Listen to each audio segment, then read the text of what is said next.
Hi guys and welcome to Kuya Dance. Kuya Dance.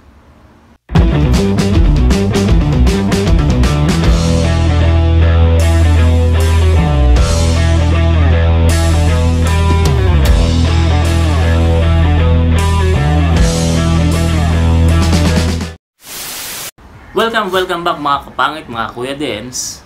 Itong episode na to ay wala tayong ibang pag-uusapan kundi ang aking main camera na ginagamit para sa vlogging. Ngayon tataka siguro kayo, ano itong ginagamit kong camera ngayon para mag-record? Para mawala ang inyong pagtataka guys, gamit ko ngayon yung Canon na camera ko, main camera. Ito ngayon ang gagamitin ko para sa episode na to.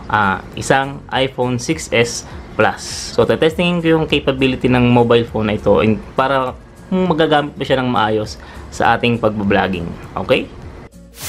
So habang ginagamit natin yung camera ay isang iPhone 6s Plus para naman matesting natin kung itong phone na to ay capable pa siya in a quality video for vlogging.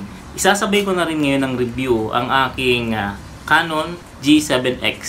Actually, nagkaroon lang ako ng interest dito sa camera na dahil sa mga nakita kong review. And this is the first time na gagawa ko ng review para sa camera na ito kasi nagawa ko na ng review yung GoPro Hero 4 na ginagamit ko. Hindi ko na lang matandaan kung nagawa ko ng review si Canon 600D. Pero i-review natin ngayon, hindi man technically kasi hindi naman ako talagang techie, no?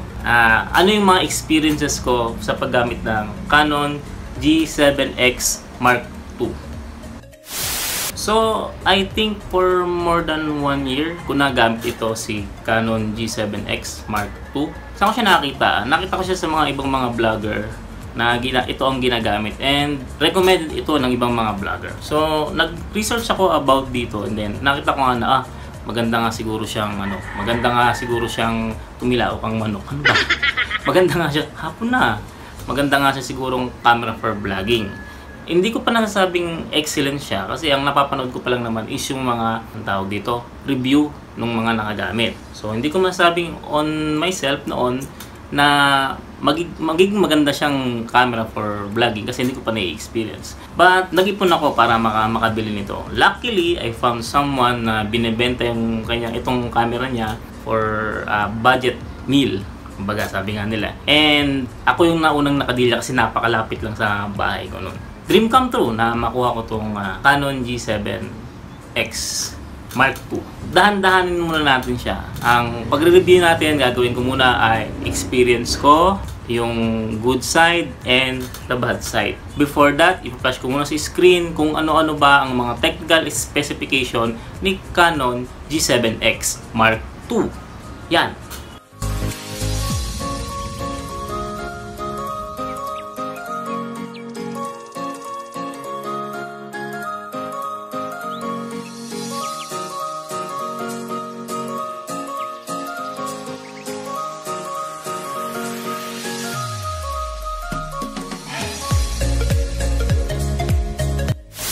So, doon tayo sa experience ni Kuya Dance ninyo sa paggamit ng Canon G7X Mark II.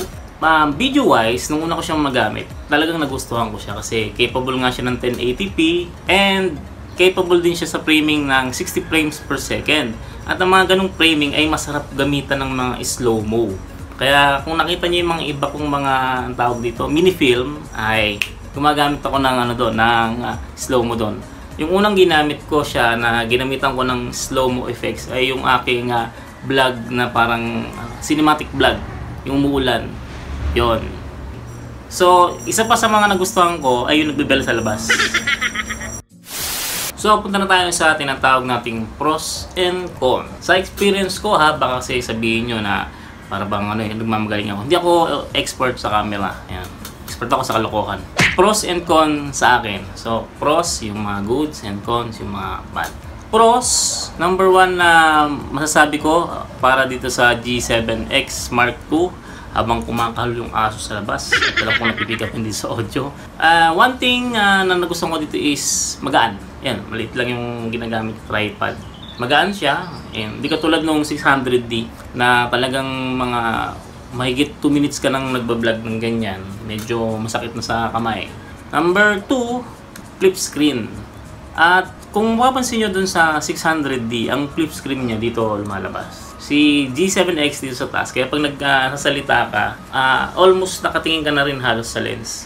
Kasi isa nga sa mga tulad na papansin nyo ngayon, dahil ibang ang camera ang ginagamit, kundi ako sanay na nakafocus dun sa lens. Isa sa mga rule ng mga vloggers, dapat pag nagsasalita tayo, ay para tayo nakikipag-usap dun sa nanonood saan. So nakatingin tayo lagi dun sa lens. So isa sa mga pros na gustong gusto ko sa G7X ay flip screen siya dito sa taas. Another thing na nagustuhan ko dito, small size, pwede siyang ibulsa. Pwede siyang gamitin sa photography, hindi man professional, pwede siyang gamitin sa photography. Tapos mahaba ang battery life. So pag nagba-vlog ako dito, mga mahigit 2 hours bago ako mag-charge ulit. Pero kasi ako sigurista ako kahit 1 bar pa lang yung 1 bar pa lang yung bawas ng battery ay nag-charge ko na sa akin.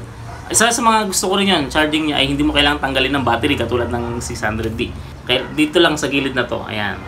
So, common USB cord, mga pang-charge yun ng cellphone, pwede na yun. Another thing na nagustuhan ko sa kanya ay hindi mo kailangan tanggalin ng memory card para makuha mo yung mga image or videos. Ito rin, mismong USB cord na to, USB port pala, saksak mo rekso sa iyong computer, pwede. At merong isang feature din na hindi ko pa nagagamit hanggang ngayon. Si G7X ay capable connect sa Wi-Fi connection o hotspot, kung tawagin, sa computer mo o kaya sa cellphone mo. Sa cellphone mo, may kailangan kang i-install na program na nakapatungkol kay Canon. So, instead na tanggalin mo yung memory card, makukuha mo yung image or videos galing dito through connection ng Wi-Fi. Yun ang isa sa mga nagugustuhan ko. Tsaka isa pa yung yung zoom. Although mabagal nga lang. Ayan. Yung zoom niya, zoom in, zoom out. Paano ba ito? Ayan. Zoom in, zoom out. Ayan. So, yun yung isa sa mga features na nagustuhan ko. So, bago tayo pumunta sa bad side or sa cons, i-review lang natin yung mga good side na nagustuhan ko. 1, maliit. Yung size niya, pocket size siya, kumbaga pwede siyang ilagay sa bulsa. And 2, yung flip screen niya, nasa taas. Mas maganda yan kaysa nasa gilid. At least pagka nag-vlog ka, nakatingin ka talaga dun sa lens. Which is one of the doctrine na dapat pinapractice natin bilang mga vlogger. Dagdag ko na rin pala yung quality ng videos, of course. Yung 60 frames per second na capability niya, pwedeng gawa ng slow-mo. Yung audio niya, meron akong hindi gusto doon sa audio, okay naman ako sa audio niya. Tapos, yun nga, yung capability niya na kunin mo yung videos, yung image sa kanya nang hindi tinatanggal ang memory card. Meron din siyang Wi-Fi feature. Tapos yung charging port niya, instead na tanggalin ng battery, pwedeng charge mo na lang rekta dito sa USB port. And yung kanyang ring na pang zoom in, zoom out. So yun yung ating pros para sa akin. Eto naman ngayon, ang cons. So, ano naman ang mga cons para sa akin ni G7X? Unang-unang cons, mic input. Although, inilagay na nila ngayon sa Mark III. That's a good thing, no? Sa mga nagbabalak mag-upgrade ng kanilang tilaok ng manok, sa kanilang nagbabalak na mag-upgrade ng camera, ayun, it's a good thing sa tilaok ng manok na yan na inulit niya. It's a good thing na meron ng mic input sa G7X Mark III. Ano pa yung isang cons niya habang tumitilaok ng manok na yan? Kanina pa yan parang may gusto kong itinola. Ano pa yung hindi ko gusto sa kanya? Okay? Another thing na hindi ko gusto sa kanya, yung focus. Itong issue na to, hindi lang ako ang nakapansin. Pati yung tumitilaok na manok na yon, napansin nyo. Kanina ka pa, kanina ko ba, ha? Alas 4 o 5 na ng hapon, tilaok ka pa rin. And anyway, sa focus kasi ni Canon, kapag medyo hindi maganda yung light setting, dahil naka-autofocus siya, para sa mga nagtatanong, ay bigla-bigla na lang siyang ma-autofocus habang nagsasalita. Kaya minsan mapapansin sa mga videos ko na nauna, bigla akong nagre-reklamo na, ano ba, hindi ka na naman nakafocus kasi bigla-bigla siyang na-autofocus. Medyo madali naman siyang ibalik sa focus. Kaya lang parang pag tumilaok na yung manok na ganyan, kapag dumidire-diretso ka na ng pagsasalita sa vlog, tapos bigla-biglang masisira yung focus, nakakasira ng momentum yun. Ilang beses ko na na-experience yun. Hindi lang naman yata ganito yung reklamo sa sa Canon. Yung ibang Canon hindi naman reklamo actually. Parang somewhat cons dun sa mga gumagamit ng Canon. Pero manageable naman. Yun yung gusto ko doon sa cons na kung meron man siya, manageable naman. So yun yung pinaka cons ko para dito sa camera na to. Wala nang iba masyado kasi parang ito nga, it's a dream come true camera na nga to sa akin. Although may camera pa akong gustong magkaroon kung sakali mag-upgrade ako. Pero matagal pa kasi satisfied na ako dito. Yun yung cons para sa akin. So yung focus, yun yung isa sa mga talagang ako, naiinis ako pagkano. Pero overall, kung babalansehin natin between pros and cons, okay ako sa kanya as a vlogging camera. So, mga kakuya dens, mga kapangit na nanonood at mga nakikinood sa ating channel, i-recommend naman ni Kuya Dens ang G7X Mark II bilang vlogging camera. Kung hindi ka naman maarte when it comes to video setups, kasi syempre, kung mga ganun na yung mga habol mo, ay mag-DSLR ka na, no? Kung gusto mo lang naman is somewhat vlog, na nare-record mo, kung daily vlogger ka, okay na to. Marami akong mga vlogger na nakitang ito ginagamit. Si Motor, si Sir JT.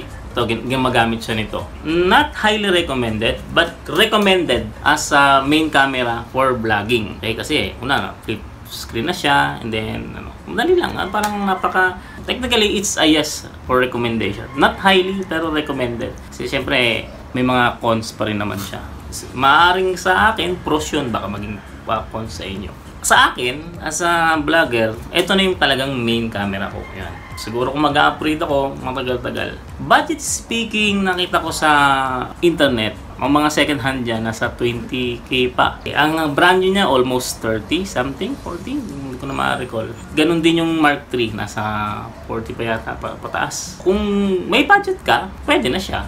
Compared doon sa mga ibang mga camera na tinatawag na mirrorless camera, na interchangeable lens. So nga pala, kung vlogger ka na on the go lagi, I would suggest this one. Okay, yung tipong gusto mo makuha ng kaagad ng footage, yung mga napupuntahan mo, ikaw ay travel vlogger, or may nagbablog ka sa bahay na gusto mo, may nagpap-up, shoot ka agad. I think this is the camera na pwede sa'yo. Kasi kung kukuha ka ng mga like DSLR, ang tagal niya mag-boot up. So yung idea na nakita mo, iba na yun pagka nagbukas na yung camera, kung binuksan mo yung camera. Kung parang galing sa naka-off. Doon naman sa mga mirrorless, ganun din minsan mabagal din yung boot up nila. At isa pa sa ayoko sa mirrorless, although gusto ko yung ibang quality ng mirrorless, is yung lens kasi nagkakapagdagdag sa bigat ng camera. So para ka na rin pag nag-shoot ka ng ganyan, medyo pag tumagal-tagal, nangangawit ka na rin. Nire-recommend ko lang yun as a individual. Kung gusto mo ng ganong camera, kung nagpo-photography ka rin, kasi yun, at least sa interchangeable lens, makakakuha ka ng iba't ibang shoot na maganda. Dito kasi fixed lens na to. So, recommendation? Yes. Para sa mga vlogger out there. So that's it, my little review of my camera G7X Canon. Hindi nga ako ma-technical mag-review kasi hindi naman ako techie. Hindi naman po ako photographer, ako yung nagpapanggap lang. Salamat din sa nagamit kong iPhone 6s Plus. Although luma na tong Teki na to, ay maganda pa rin pala. Kaya lang di ako sanay kasi patingin ako dun sa salamin kaysa dun sa lens. Siguro in other time, gagawin ko rin ng review ito. Paano ang experience ko sa paggamit ng phone as a camera sa vlogging. Tandaan nyo, hindi hadlang, wala pa kayong budget, kasi ako nagsimula rin ako sa ganun, wala pa kayong budget. Hindi hadlang na wala kang high-end camera para makapag-start ka ng channel mo, kung gusto mo talaga mag-start ng channel. Kung ano meron ka, utilize mo muna yun. Ang phone, magandang camera niya, kahit back camera ang maganda sa kanya, utilize mo muna yun. As time goes by, pag napag-aaralan mo na yun, makikita mo, may mga hindi ka pa nag-discover doon sa mga gadget na meron ka, na capable pala sila sa ganun. Ano ko yun na-experience ko yun Yung lalo, kahit nung dumating po yung GoPro Hero 4 sa akin, nung una parang sabi ko, ganito yan. Parang tumatagal na na-utilize ko na siya, capable pala siya ng ganito, ganyan. Instead na mag-upgrade ng gamit, napag-aaralan ko kung paano pa ma-maximize yung paggamit dun sa. Pero kung may budget ka na, at gusto mo talagang magpalit ng camera, I think pwede na to. So mag-ipon-ipon ka lang ng and then pag nabili mo na to, final na yun, matagal-tagal ka na mag-adjust ulit ng upgrade. kung gusto mo naman ka talagang may budget kang malaki, yung naglabasa nga yung mga bagong camera. Okay, so yun lang yung literal review ko para sa G7X. Experience-wise, yung mga nakita ko at mga hindi ko nagustuhan, yun na yun. Kung meron pa kayong katanungan, pwede kayo mag-comment sa comment section about G7X. Nilagay ko naman yung technical specification nun, kung peki ka, at least nakita mo kung ano. So this is your Kuya Dens na dumitesting ng iPhone 6s Plus at the same time na gumagawa ng content about my experience on G7X. Kung gusto niyo yung camera na yan, okay yan. Hindi man siya highly okay siya na pang mahabang panahon ng camera. This is your Kuya Dens. Nagpapasalamat sa nanonood sa mga kakuya Dens natin dyan. Like our videos, share nyo na. Munti ko na makuha yung lamok ang ating videos. Sa mga bago namang nanonood sa atin, please subscribe to our channel at palike na rin ng videos. So this is your Kuya Dens nagsasabing salamat at Kuya Dens signing off. Ingat kayo sa ating modified ECQ. Okay, and pray na matapos na ang pandemic nito.